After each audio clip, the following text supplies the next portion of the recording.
আসসালামু আলাইকুম।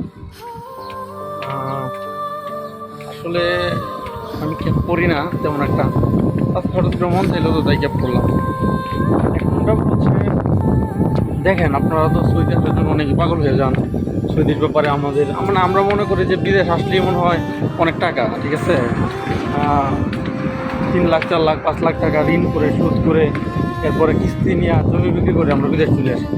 ভাই এই কাজটা কেউ করেন না, ভাই আপনাদের হাতে এবং পায়ে পড়ি, আপনারা কেউ এই কাজটা করেন না। কারণ হচ্ছে আসলে আহ, বাইরের অবস্থা ভালো নয়, বুঝছেন।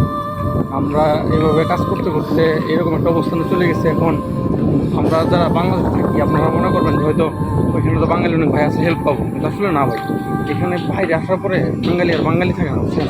ওরা সব দালাল হয়ে যায়। এক একজন মনে করেন যে আপনাদের কাছ থেকে কীভাবে আপনাদেরকে নিঃস্ব করে দিবে সেই চিন্তা নিয়ে বসে থাকে। আপনাকে নিঃস্ব করে আরেকজন উপরে উঠবে, এটা হচ্ছে মূল টেন্ডেন্সি, অন্য কোনো কিছু।